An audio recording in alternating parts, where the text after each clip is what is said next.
Hi guys, thank you for joining me today. In the previous video, we started a new topic talking about torsion. One part of this chapter is talking about the power transmission. If we have a machine like this machine will apply or will develop a power, and this power will be transmitted to a different part using this shaft or this tube. Most of the time, the cross-section shape of the shaft is a circular cross-section. So shafts and the tubes having circular cross-sections are often used to transmit power developed by a machine. Keep in your mind, in this case, if we have power developed by this machine on this shaft will rotate, and this rotation will be transmitted to another part. That means this shaft will be under the effect of a torque or under the effect of a torsion. So when used for this purpose, they are subjected to a torque that depends on the how much power generated by this machine and what is the angular speed omega. So we have two terms right now. We have something called power, capital P, and we have something called the angular speed omega. So the machine will apply power to the shaft. The shaft will rotate in angular speed omega, and then the shaft will be under the effect of a torque, capital T. The relationship between the applied torque and the developed power and the angular speed, the power equal the torque time the angular speed. In SI unit, the power is measured in watt, and the torque will be in Newton meter. But in the US unit, the power will be measured in foot pound per second, and the torque will be in pound foot. That makes sense. It's very important to understand this point. If we are working in SI unit, the power will be measured in watts and the torque will be in Newton meter. But if we are using US unit, the power will be measured in pound foot per second. In this case, the developed torque will be in pound foot. Keep in your mind, if we are using US unit, we have a different unit for the power, which is called horsepower, HP. Horsepower is often used in engineering practice, and 1 horsepower is equivalent to 550 pound-foot per second. That makes sense? So there is one more concept about this rotation, which is called the frequency. The frequency of a shaft, the rotation, which is called F, is often reported from the machine. This is a measure of the number of revolutions or cycles the shaft makes per second or per unit of time. One of the most unit used for frequency is called hertz. Hertz, 1 hertz means 1 cycle per second, 1 revolution per second. Sometimes we are going to see RPM, which is called revolution per minute. How many revolutions, how many cycles per minute. This is an expression for frequency. Does that make sense? We have a relationship between the frequency and the angular speed omega. Omega equal 2 pi time frequency. That makes sense? So whatever you have, we can make any conversion between one to the other one. That makes sense? So we have another concept is called frequency. This term represents the number of revolutions, the number of cycles per unit of time. RPM is called revolution per minute. If you have the frequency, I can multiply it by 2 pi to figure out the value of the omega. To summarize what I said, so if the power P is given for the machine and the frequency of rotation is given, what can I do? Keep in your mind.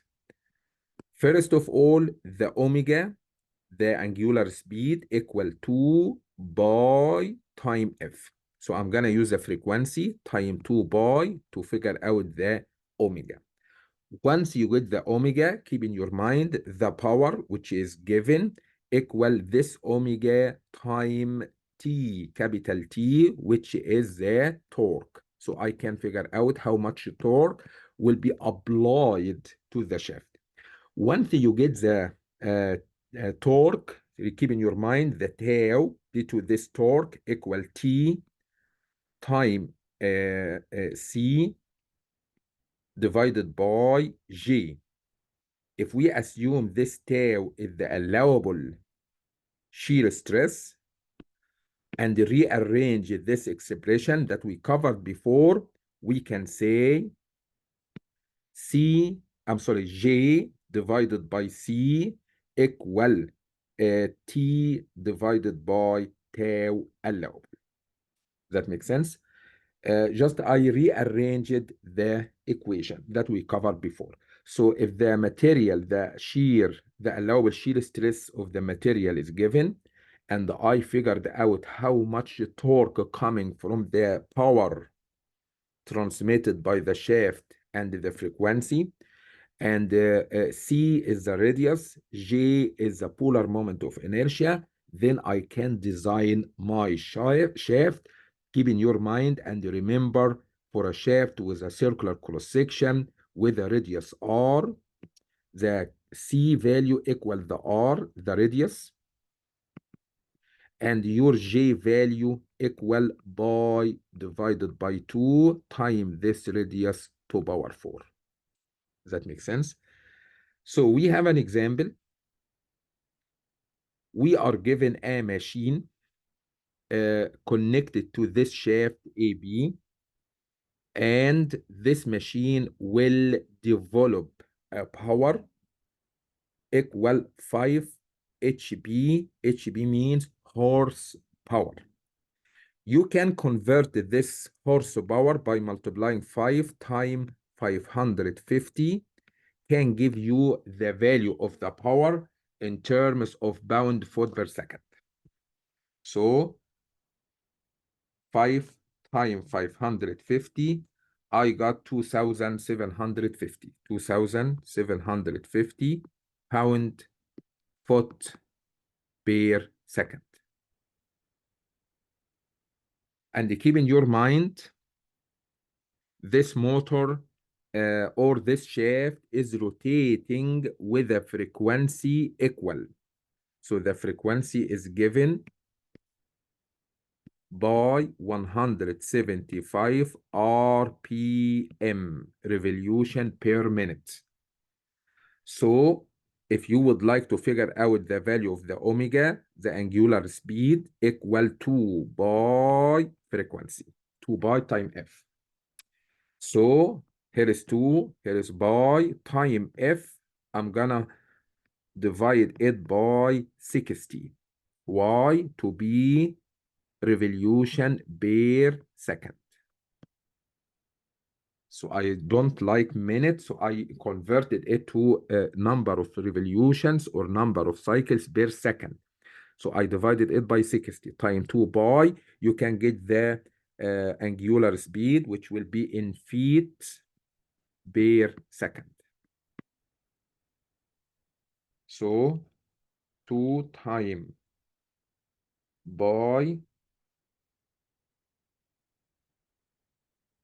times 175 divided by 60, I got 18.3 feet per second. It's not feet per second, it's radian per second anyway. Sorry about this.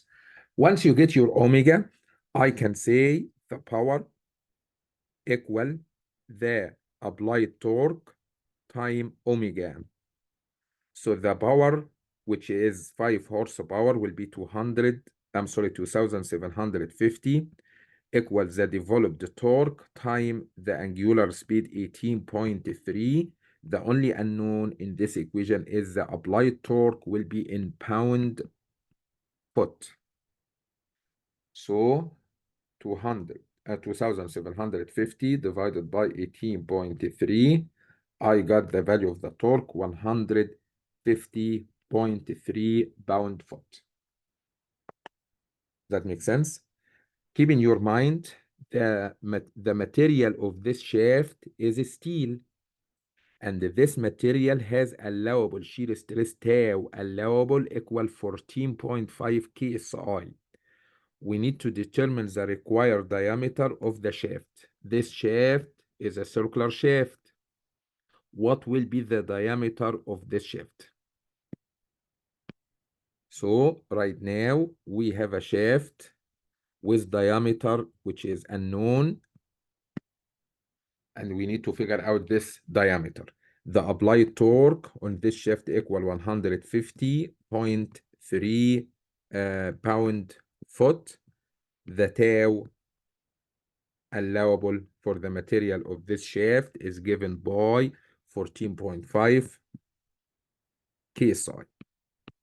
Keep in your mind, we have an expression here saying the J divided by C equals the applied torque divided by the tau allowable. So J divided by C equals the applied torque divided by tau allowable. The value of G in terms of the diameter, which is unknown, equal by divided by 32 times this diameter to power 4. The value of C will be 0.5 this diameter. So go ahead and put your numbers. So the value of G will be pi divided by 32 times this diameter to power 4. The value of the radius 0.5 the diameter equal the applied torque, which is 150.3. I'm gonna multiply it by 12 to be in pound inch. It's right now pound foot, so I'm gonna multiply it by 12 to be pound inch. The allowable shear stress is 14.5. I'm gonna multiply it by 1000 to be in pound per inch square or PSI. Why? Because this one in pound. So I am ready right now to figure out the diameter. You can make some adjustment. So I can delete this one by this 4 to be 3. And then I can say the diameter to power 3 in one side and everything on the other side. 150.3 times 12 divided by 14.5 times 1000 divided by divided by 32 divided by 0.5 will equal 0.6338. So your diameter will be cube root of the answer. So your diameter will be 0.86 inch. So the minimum diameter we can use is 0.86 inch, which is, because we have here approximation, we need to approximate the diameter required in the nearest 80, in the nearest one. No, this one is 1/8 inch, not 18 inch, whatever. So this one will be around 7 divided 8. It will be 7/8 inch diameter. We can try 6 divided 8 but it will be less than 0.86. So 7/8 will be the required diameters for this shaft to transmit the applied power of 5 horsepower and to keep the frequency of the shaft 175 revolution per minute. So it's very easy. If the power is given in horsepower, I will multiply it by 550 to convert it to pound-foot per second. And if the frequency is given revolution per minute, I will figure out the angular speed or angular velocity by multiplying 2 by the frequency, and I converted it to per second. So I divided the frequency by 60. Once you get the angular speed or angular velocity, so the horsepower or the power equal the torque times the angular velocity. I have the power, I have the angular velocity, I can figure out the applied torque on the shaft.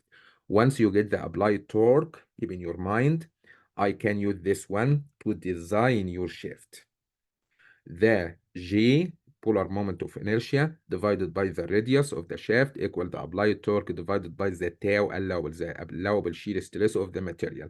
I have everything, but keep in your mind, your diameter of the cross section is unknown. So I will figure out the value of the G as a function of the diameter, the value of the radius as a function of the diameter. Put your numbers. We will have one unknown, which is the diameter. I figured this out to um, approximate the required diameter in the nearest to 1/8 inch. So this 0.86 inch will be 7/8 diameter required. I cannot go below this 7/8. It will be unsafe. This is the minimum diameter we can use. So I can start from this one or bigger, not smaller.